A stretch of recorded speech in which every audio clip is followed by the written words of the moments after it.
Hukum Newton dalam kehidupan sehari-hari di sebuah ruang belajar. Keempat mahasiswa duduk melingkar sambil berdiskusi tentang hukum Newton. Oke teman-teman, hari ini kita bahas tentang hukum Newton. Seperti yang kita tahu, hukum ini sangat penting dalam fisika, terutama dalam mekanika. Kita mulai dari yang pertama, hukum Newton yang pertama, atau hukum Newton 1. Mawa bisa jelaskan? Tentu. Hukum Newton 1 disebut juga hukum inersia. Isinya mengatakan bahwa sebuah benda akan tetap diam atau bergerak lurus beraturan kecuali ada gaya eksternal yang bekerja padanya. Maksudnya kalau tidak ada gaya yang mempengaruhi, berarti benda akan tetap dalam kondisi awalnya. Betul. Misalnya, saat kita berada di dalam mobil yang melaju dengan kecepatan tetap, kita tidak merasa ada dorongan ke depan atau ke belakang. Tapi, saat mobil tiba-tiba direm, kita terdorong ke depan karena tubuh kita ingin tetap bergerak dengan kecepatan semula. Itu contohnya efek inersia. Oh, itu sebabnya kita harus pakai sabuk pengaman ya?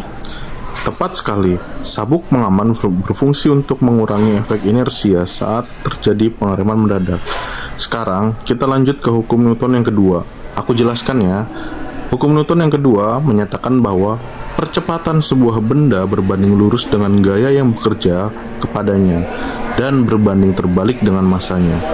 Rumusnya dikenal sebagai F sama dengan M kali A, di mana F adalah gaya, M adalah massa, dan A adalah percepatan. Jadi, kalau kita dorong benda yang gayanya lebih besar, percepatannya juga jauh lebih besar. Betul. Misalnya, kalau kita mendorong troli kosong di supermarket, troli itu mudah bergerak. Tapi kalau troli itu penuh barang belanjaan, kita butuh gaya lebih besar untuk mendorongnya dengan percepatan yang sama.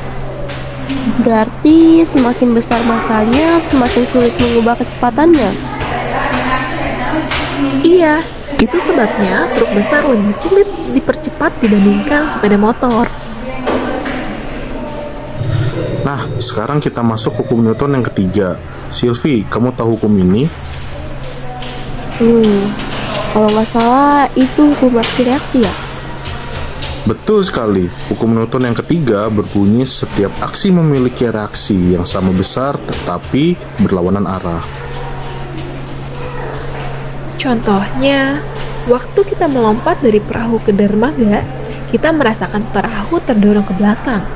Itu karena ketika kita memberikan gaya ke perahu atau disebut aksi, perahu juga memberikan gaya ke kita yang disebut reaksi. Oh, seperti saat kita berjalan, kita mendorong tanah ke belakang dengan kaki dan tanah memberikan gaya ke depan sehingga kita bisa bergerak. Wah, ternyata hukum Newton ada di mana-mana ya?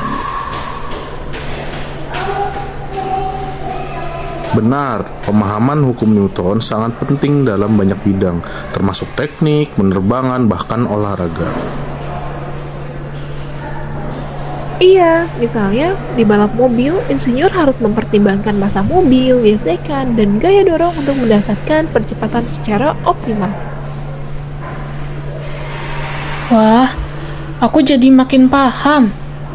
Hukum Newton ternyata nggak hanya teori, tapi benar-benar bisa kita lihat dalam kehidupan sehari-hari. Bagus, kalau ada pertanyaan lagi bisa kita bahas lain waktu. Sekarang mari kita lanjut ke latihan soal biar pemahaman kita makin kuat. Setuju. Aku punya contoh soal yang bisa kita coba. Contoh soal hukum Newton 3. Seorang pemain bola menendang bola dengan gaya 50 Newton. Jika massa bola adalah 0,5 kg, gaya reaksi yang diberikan bola ke kaki pemain adalah berapa? Jelaskan jawabannya. Jawabannya, berdasarkan hukum Newton 3 atau disebut aksi-reaksi, setiap aksi memiliki reaksi yang sama besar tetapi berlawanan arah. Jika pemain memberikan gaya sebesar 50 Newton ke bola, maka bola juga memberikan gaya sebesar 50 Newton ke kaki pemain, tetapi dalam arah yang berlawanan. Jadi, gaya reaksi yang diberikan bola ke kaki pemain adalah 50 Newton, berlawanan dengan arah tendangannya. Wah, soal-soalnya menarik dan bikin makin paham.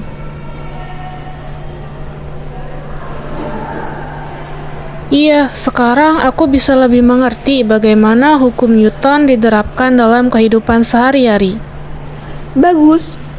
Kalau kita sering latihan seperti ini, pemahaman kita pasti lebih kuat. Ya udah yuk, kita belajar lain kali lagi. Sekian dari kami, terima kasih atas waktunya, semoga bermanfaat.